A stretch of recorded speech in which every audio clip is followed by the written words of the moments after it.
Now let's start the next topic, conservation of momentum.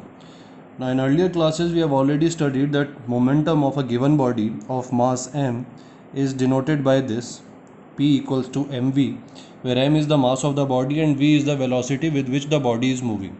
It is a vector quantity because it depends upon the velocity, which itself is a vector quantity.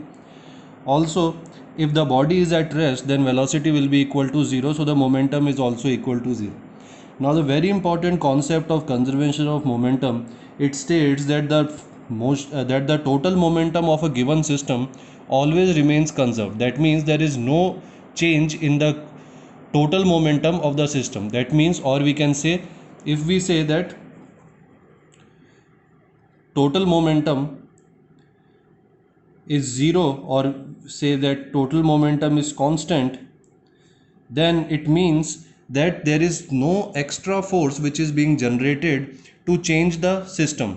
So this means the system is an isolated system. When we talk about conservation of momentum, it means that the system that we are talking about is an isolated system. Isolated system means there is no exchange. You can say there is no exchange of matter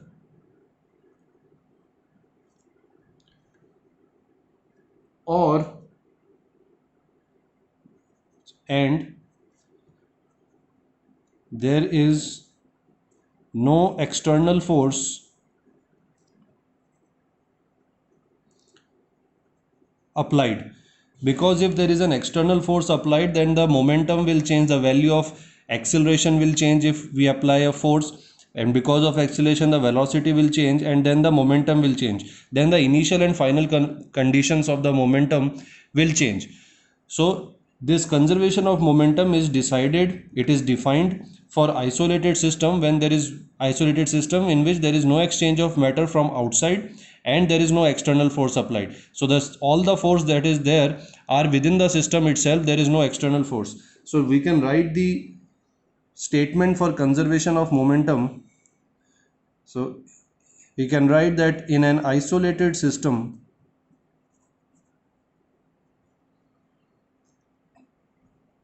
total momentum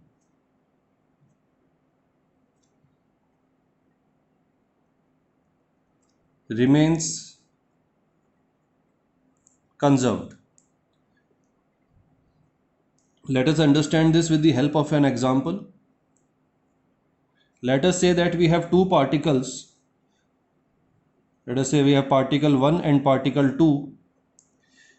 Both of them will have some mass, and let us say that these two particles are interacting with each other. That is, one particle is applying force on the other particle, or let us say that first particle is applying force on the second particle. Then we know that from third law of Newton, the second particle will also apply force on the equal and opposite force on the first particle. So if this is the initial, let us say this is the initial condition when the two particles are separated by some distance, and the particles have mass m1 and m2, and let us say they are moving in the same direction with some initial velocity u1 and u2. So the initial momentum of the first particle, it will be p1, which is equal to m1 v1, and it will be the initial momentum of the second particle be p2. So this is the initial momentum before they are interacting with each other. Now they are moving in the same direction. Now if u1, the initial velocity of first particle, is greater than u2, then this particle will collide, it will hit at the back of the second particle. That means during collision there will be a force applied by the first particle on the second particle in this direction. So let us say this is force F1, the force applied by the first particle, and because of the third law of Newton, the second particle will also apply the same force in opposite direction. Let us say this is F2. Now, this condition is during collision. Now after collision, let us say that because of the collision their velocities have changed. Now the first particle is moving with the velocity, final velocity of v1, and the second particle is moving with final velocity of v2. This is the final condition after collision. Let us say this is the final situation. Now what the conservation of momentum says is that the total momentum of the initial condition is equal to the total momentum of the final condition. Now to understand this, we have to study about the what is happening during collision. Now as we said, during collision both the particles are applying equal and opposite force because of the third law of Newton. That means F1 and F2 are equal in magnitude and opposite in direction. So we can write here that F1 equals to minus F2. If we take the direction of F1 positive, then direction of F2 will be negative. Now from second law, we know that the force is equal to rate of change of momentum. So this means if we apply this here, then this will be dp1 upon dt minus dp2 upon dt. Or if we bring it here, then we will get this value. Now what this means is that the total change in momentum, this is our initial momentum, this is our final momentum, the total change in momentum is equal to 0. This is your initial momentum, this is your final momentum, total change in momentum is equal to 0, or we can say that there is no change in momentum. Since there is no change in momentum, this means that the momentum is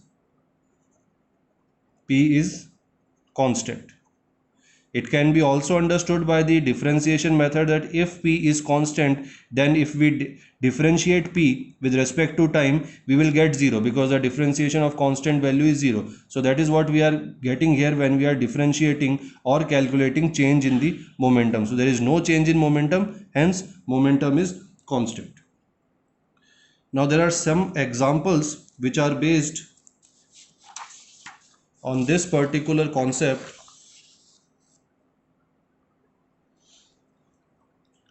First is recoil of gun. What does recoil of gun mean?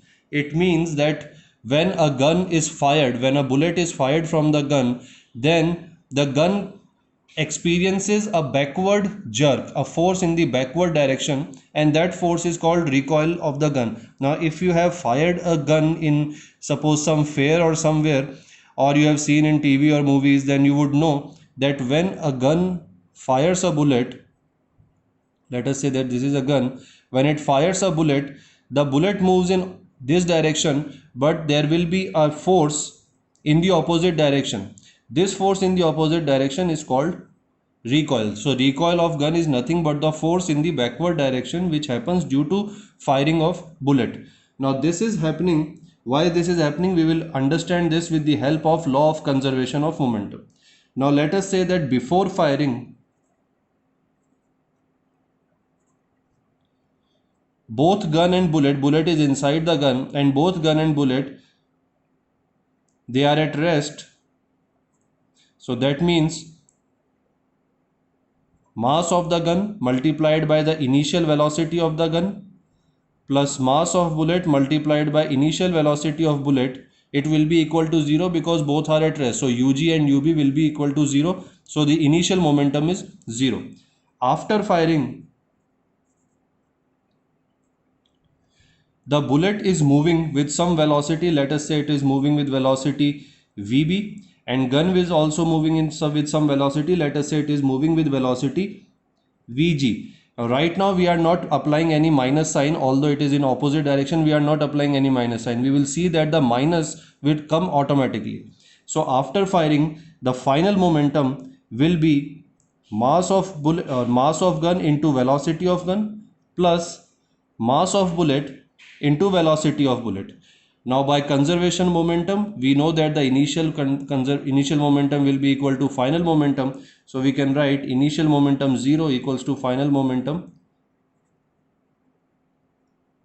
like this.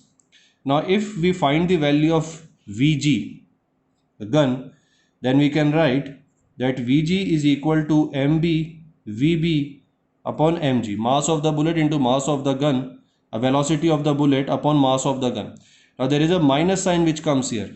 That means Vg is in this minus sign says that Vg is in the opposite direction. So if we are taking the velocity of bullet in positive direction, Vg is in negative direction. This minus sign